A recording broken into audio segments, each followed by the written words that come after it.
Former Conservative MP Craig Mackinlay is lucky to be alive after a tough battle with sepsis, which left his chances of survival, according to the doctors at the time, at just 5%. Craig underwent a quadruple amputation, which are so rare that only 6 are carried out a year here in the UK, and against all odds, he returned to Parliament in May. We'll speak to Craig in just a moment, but first, here's Garraway Patel with more.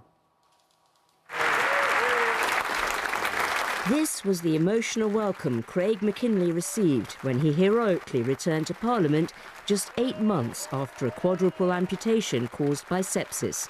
In September last year, Craig's life changed forever when he went into septic shock and was given just a 5% chance of survival. He was put into an induced coma and had both his arms and legs amputated to save his life. He now lives with prosthetics, including one bionic arm. I've caused the breaking of so many rules today, clapping. I've got trainers on because my shoes wouldn't go over the plastic feet and my jacket wouldn't go over the bionic arm. Craig's invincible spirit could not be beaten on his return to Parliament, where he called for better education on the early symptoms of sepsis. He wanted to be known as the Bionic MP, but after standing down ahead of the general election, Rishi Sunak nominated Craig for a peerage, meaning he'll now be known as the Bionic Lord.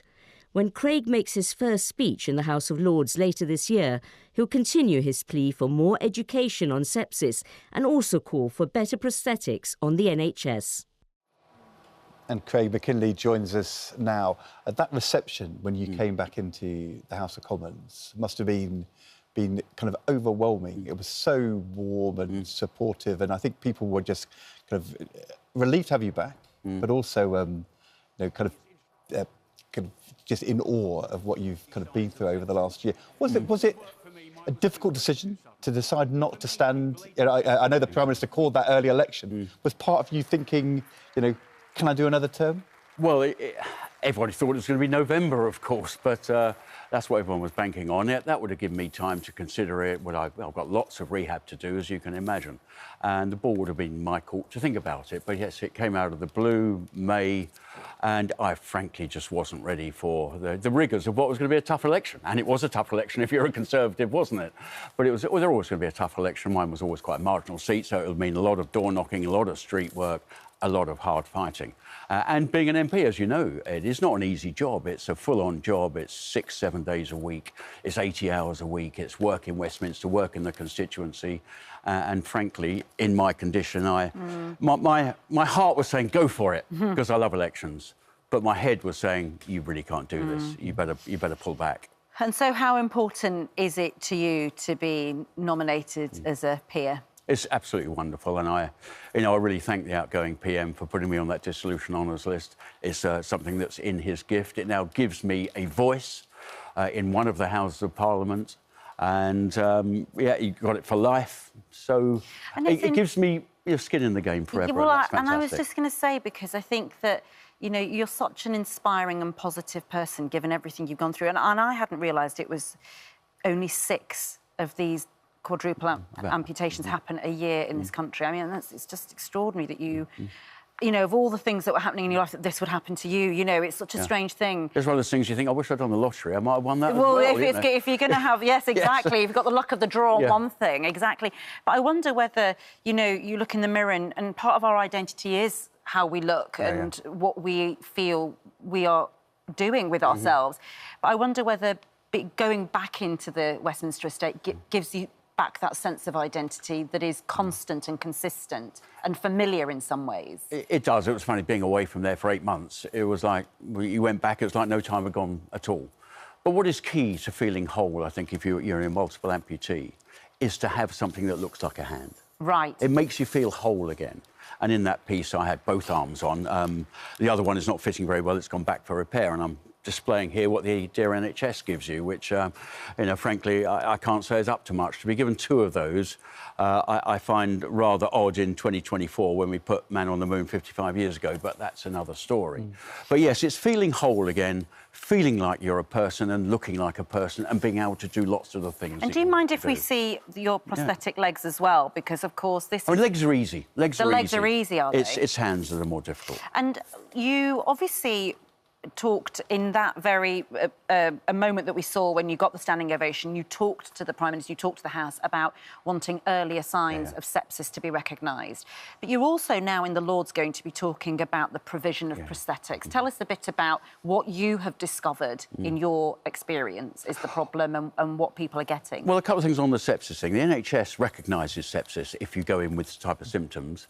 But to save people, save lives, and to save, you know, extreme conditions, I think mine was too quick. Nothing would have helped me. No.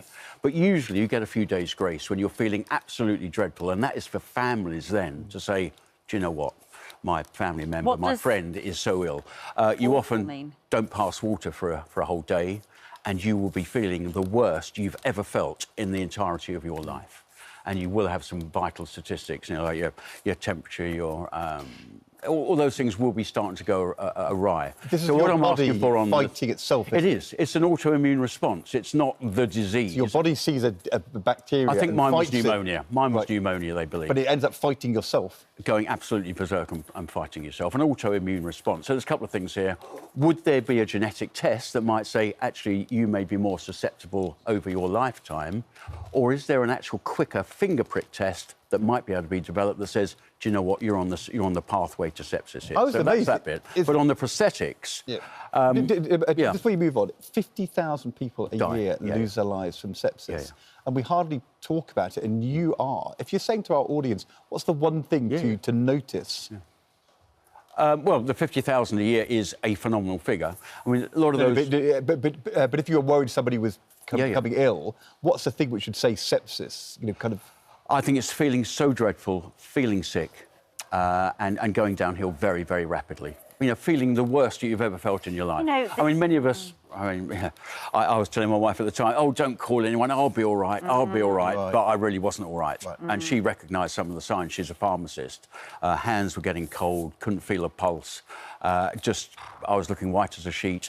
And being sick multiple times during the night can never be a good thing. You were in coma for 16 days. Yeah. And it was during that period of time that the doctors then said, you know, your limbs were going black, weren't they, essentially? And it says here there's a warning that the image we're about to show of Craig in hospital could be distressing for some viewers because it does show.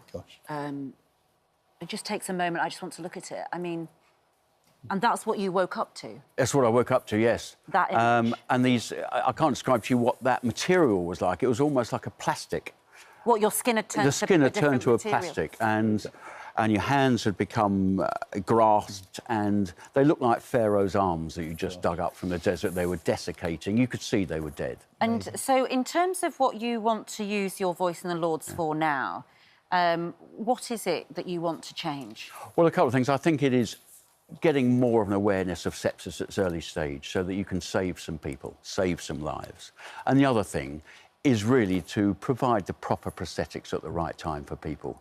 I mean, with the best will in the world, is that really appropriate in 2024 when that is available? That is I've had to buy that privately. Can I ask you how much you paid, or are you not wanting to say? It's on trial at the moment, but it's in the region of £50,000. £50,000? I mean, the NHS will give them to you, but you might have to wait 2 or 3 years. So I don't quite know what you're meant to do for 3 years with 2 of those, frankly. What have you learned about the National Health Service and the state of it from the direct experience you've had? It's very good when you're very, very ill. It's fantastic. I ended up in St Thomas's after a while in a local hospital. I mean, the service there is beyond belief. The NHS, when you're very ill, is the best in the world, with skills that you won't see anywhere else. But when you're then in the longer-term rehabilitation, it then gets a little bit slow and very, very frustrating. And that's about money? It's money being spent in the wrong places. It becomes very, I would say, penny-wise and pound-foolish. And can I just ask you briefly, what have you learnt about yourself? Well, just learned that my sense of humour is actually as good as I thought it was. It's robust. It's got me through this. People say I'm an inspiration. I'm not an inspiration.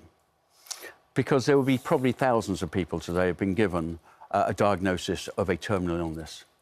They're going from well to death. I've been near death. I'm coming up the other side.